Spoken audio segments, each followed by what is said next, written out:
আসসালামু আলাইকুম। Easy science solution পরিবারের পক্ষ থেকে আপনাদের স্বাগতম। আপনাদের সঙ্গে আছি আমি রাফিদ রেজওয়ান রিদিম। আজকে আমরা আলোচনা করব নবম ও দশম শ্রেণীর উচ্চতর গণিত বিষয়ের পঞ্চম অধ্যায় অর্থাৎ সমীকরণের অনুশীলনে 5.2 এর 3 নং সমাধান নিয়ে। অর্থাৎ অনুশীলনে 5.2 এর 3 নং প্রশ্নে একটি ম্যাথ রয়েছে, ওই ম্যাথের সমাধান করতে বলা হয়েছে। এই সমাধানটি নিয়ে আলোচনা করব। এটি এ চ্যাপ্টারের 9 নং পর্ব। গত পর্বে আমরা 5.2 এর 8 নং পর্বে 5.2 এর 2 নং প্রশ্নের সমাধান করেছিলাম। তার ধারাবাহিকতা আজকে আমরা 3 নং প্রশ্নের সমাধান করব। তো 3 নং প্রশ্নে বলা হয়েছে সমাধান করো √2x + 7 plus √3x - 18 is equal to √7x + 1। তো এই সমাধানটি যেহেতু আমরা করব, তাহলে প্রথমে আমরা দেওয়া আছে লিখে প্রদত্ত সমীকরণ লিখে যা দেওয়া আছে তা লিখে নিলাম। অর্থাৎ √2x + 7 plus √3x - 18 is equal to √7x + 1। এখন আমাদের যদি এই সমীকরণটি সমাধান করতে হয়, তাহলে প্রথমে রুট তুলে দিতে হবে।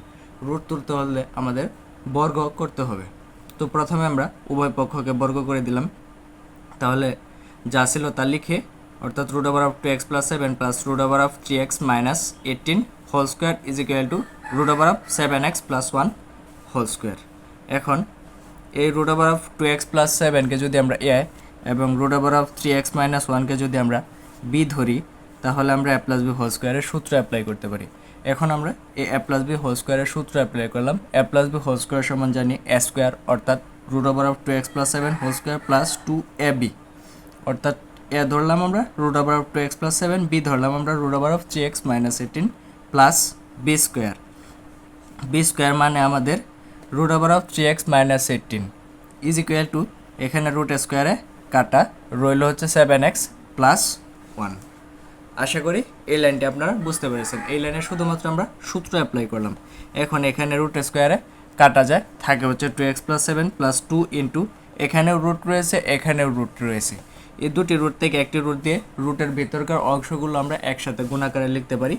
তো গুণাকারে লিখলাম প্লাস এই রুট স্কোয়ারে কাটা রইল 3x - 18 is equal to 7x + 1। এখন রুট সংশ্লিষ্ট যে অংশগুলো রয়েছে, ওই রুট সংশ্লিষ্ট অংশগুলোকে আমরা এক পাশে রাখলাম, অর্থাৎ এই পাশে, এবং বাকি যে অংশগুলো রয়েছে ওই বাকি অংশগুলোকে পক্ষান্তর করে আমরা অপর পাশে নিয়ে গেলাম। তো আমাদের রুট সংশ্লিষ্ট অংশ হচ্ছে এটি, এটিকে আমরা কেবল এই যে এ অংশ এবং এ অংশে গুণ করে দিলাম। তার আগে লিখলাম 2√2 ছিল 2 দিয়ে দিলাম 2x দিয়ে 6xকে 3xকে গুণ করলে 3 দোকানে 6x, x স্কোয়ার, প্লাসে মাইনাসে মাইনাস, 18 দোকানে 36, x প্লাসে প্লাসে প্লাস, 3 7 21x, প্লাসে মাইনাসে মাইনাস, 18কে 7 দিয়ে গুণ করলে আমাদের হয় 126। গুণটাও আশা করি বুঝতে পেরেছেন।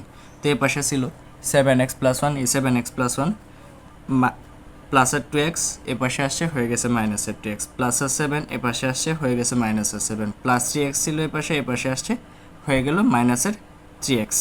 এ পাশে ছিল -18, এ পাশে আসছে, হয়ে গেল +18। তো এ পাশে আমরা 2 এর জায়গায় রেখে দিলাম, এর রুটের জায়গায় রুট রেখে দিলাম, 6x স্কোয়ার, 6x স্কোয়ারের জায়গায় রেখে দিলাম। এখন এই -30x থেকে +21x যদি বাদ দিয়ে দেয়, তাহলে আমাদের থাকে হচ্ছে -15x, -126 যেভাবে ছিল সেভাবেই রইল। আর এ পাশে এই যে 7x থেকে যদি আমরা 2x বাদ দিয়ে দিই, তাহলে আমাদের থাকে হচ্ছে 5x, 5x থেকে 3x বাদ দিয়ে দিলে থাকে হচ্ছে আমাদের 2x, প্লাসের 18 থেকে যদি প্লাসের 18 এর সঙ্গে যদি 1 যোগ করি, তাহলে আমাদের হয় 19, 19 থেকে যদি 7 বাদ দিয়ে দিই, তাহলে আমাদের থাকে হচ্ছে 12। এর পাশে যা যেভাবে ছিল ঠিক সেভাবেই রইল। এখন 2x + 12 থেকে আমরা 2 কমন নিতে পারি। 2 যদি কমন নিই, তাহলে আমাদের 2 কাটা থাকে হচ্ছে x, আর 12কে 2 দ্বারা ভাগ করা থাকে হচ্ছে 6। এখন a2 আর a2 উভয় পক্ষ থেকে কাটা, তাহলে রইল হচ্ছে √6x স্কোয়ার - 15x - 126, এর পাশে রইল x + 6। এখন এই যে রুটটি রয়েছে, এই রুটটিকে তোলার জন্য আমরা আবারও বর্গ করে নিলাম। তো বর্গ করলে এখানে রুট স্কোয়ারে কাটা যায়, থাকে হচ্ছে 6x স্কোয়ার - 15x - 126। এখন এক্সকে এ ধরে 6কে বি ধরে a + b হোল স্কোয়ারের সূত্র ফেললাম, অর্থাৎ a square plus 2ab + b square. এখন আমরা এ পাশে যে অংশটুকু আছে এই অংশটুকু পক্ষান্তর করে এ পাশে নিয়ে আসলাম। তাহলে এ পাশে ছিল 6x square - 15x - 126 plus x square মাইনাসের x স্কোয়ার। 6 দোকানে 12x, এ পাশে থাকলে হতো প্লাস 12x, এ পাশে আসছে হয়ে গেছে মাইনাস 12x, এ পাশে আসছে 6 স্কোয়ার, 6 স্কোয়ারকে যদি আমরা ক্যালকুলেশন করি তাহলে হয় হচ্ছে 36, এ পাশে ছিল প্লাসের সমানের, এ পাশে চলে এসেছে হয়ে গেছে মাইনাসের 36 ইজ ইকুয়াল টু 0। এখন 6x স্কোয়ার থেকে যদি আমরা x স্কোয়ার বাদ দিয়ে দিই তাহলে আমাদের থাকে হচ্ছে 5x স্কোয়ার, 12x এর সঙ্গে যদি 15x যোগ করি তাহলে আমাদের থাকে হচ্ছে 27x, 126-এর সঙ্গে 36 যোগ করে দিলে তাহলে আমাদের থাকে হচ্ছে 162। তো এখন আমাদের মিডল ফ্যাক্টর হয়। মিডল ফ্যাক্টরের ক্ষেত্রে আমরা 162কে 5-এর সঙ্গে গুণ করব, যে গুণফলটি হয় এই গুণফলকে উৎপাদকে বিশ্লেষণ করে যোগ বিয়োগ করার মাধ্যমে আমরা এই -27x মিলাবো। তো 162-এর সঙ্গে 5 গুণ করে আমাদের যে গুণফলটি হয়েছিল এই গুণফলকে আমরা 45কে যদি 18 দ্বারা গুণ করি তাহলে আমাদের ওই মানটি হয়। তো আমরা দিলাম -45x প্লাস 18x, এটি হচ্ছে মূলত আমাদের এই মিডল ফ্যাক্টরটি -162 ইজ ইকুয়াল টু 0। এখন এই 5x স্কোয়ার -45x থেকে আমরা 5x কমন নিতে পারি। 5x যদি কমন নিই তাহলে 5x স্কোয়ারকে যদি আমরা 5x দ্বারা কাটি তাহলে আমরা 5 কাটা x দিয়ে x স্কোয়ার কাটলে থাকে হচ্ছে x এ x। 45xকে যদি আমরা ভাগ করি তাহলে মাইনাসটি মাইনাস হয়ে ছিল 45কে 5 দ্বারা ভাগ করলে ভাগফল হয় 9, x এ কাটা, প্লাস 18 যদি কমন নিই 18xকে 18 দ্বারা ভাগ করলে থাকে হচ্ছে x। 162কে যদি আমরা 18 দ্বারা ভাগ করি তাহলে আমাদের থাকে হচ্ছে 9। তো এখানেও আছে x - 9, এখানেও আছে x - 9, দুটি x - 9 থেকে একটি x - 9 কমন নিলাম, তাহলে আমাদের থাকে হচ্ছে 5x প্লাস 18। তো এখন আমরা x - 9 ইজ ইকুয়াল টু 0 লিখতে পারি, আবার 5x plus 18 is equal two 0 লিখতে পারি। তো আমরা এখন x - 9 ইজ ইকুয়াল টু 0 এবং 5x plus 18 is equal two 0 লিখে দিলাম। তো লিখলাম হয় x - 9 ইজ ইকুয়াল টু 0 অথবা 5x plus 18 is equal two 0। সুতরাং x ইজ ইকুয়াল টু 9, এ পাশে ছিল -9, এ পাশে আসছে হয়ে গেল +9। এখানে ছিল প্লাসের 18, এর পাশে আসছে হয়ে গেছে -18। এখন আমরা যেহেতু x এর মান নির্ণয় করব তাহলে x এর সঙ্গে 5 গুণ অবস্থায় আছে, এর পাশে আসছে হয়ে গেছে ভাগ অবস্থা।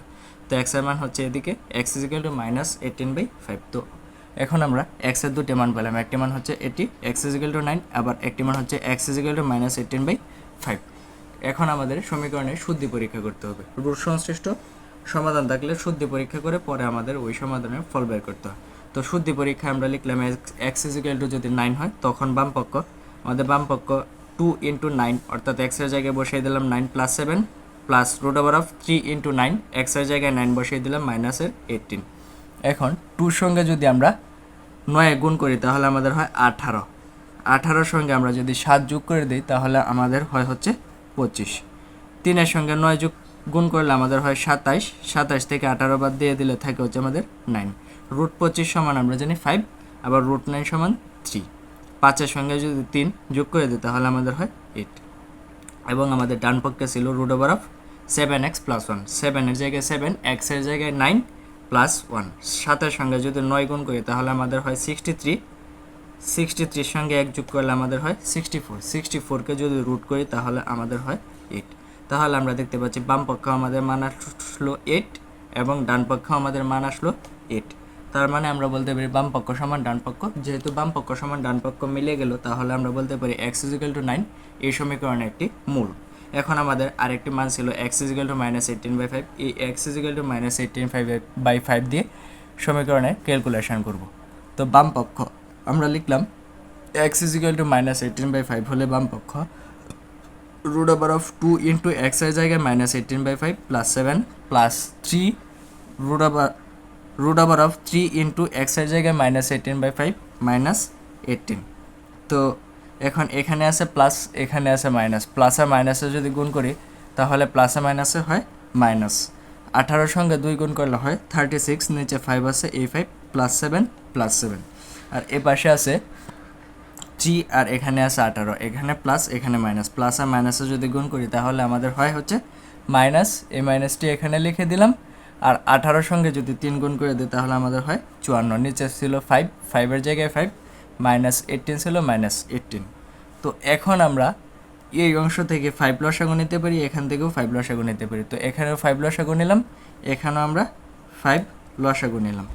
তো 5কে যদি 5 দ্বারা ভাগ করি ভাগফল হয় 1। 1 এর সঙ্গে -36 গুণ করলে -36, 1 দিয়ে 5কে ভাগ করলে ভাগফল হয় 5, 5 এর সঙ্গে 7 গুণ করলে 5 সাথে 35, এই যুগ সেম একই কাজ, 5কে 5 দ্বারা ভাগ করলে ভাগফল হয় 1, 1 এর সঙ্গে -54 গুণ করে দিলাম, হয়ে গেল -54, এই মাইনাসটি মাইনাসের জায়গায় দিয়ে দিলাম, 1 দিয়ে 5কে ভাগ করলে ভাগফল হয় 5, 5 এর সঙ্গে 18 যদি গুণ করি তাহলে আমাদের থাকে হচ্ছে 19, তো -36 থেকে +35 যদি বাদ দিয়ে দিই তাহলে আমাদের থাকে হচ্ছে -1, আর এর পাশে -90 সঙ্গে -54 যদি যোগ করে দিই তাহলে আমাদের হয় হচ্ছে -144, এটিকে এই পর্যন্তই রেখে দিলাম।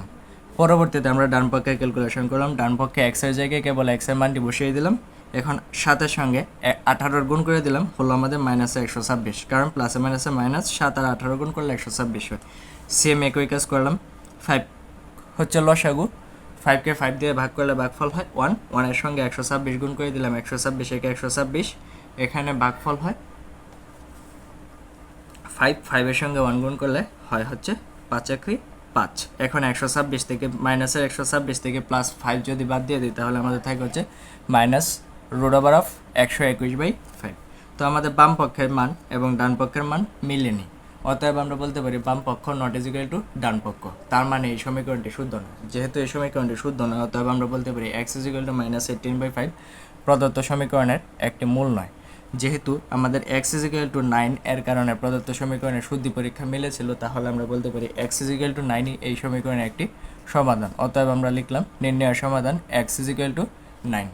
আশা করি এই ম্যাথটি আপনারা খুব ভালোভাবে বুঝতে পেরেছেন।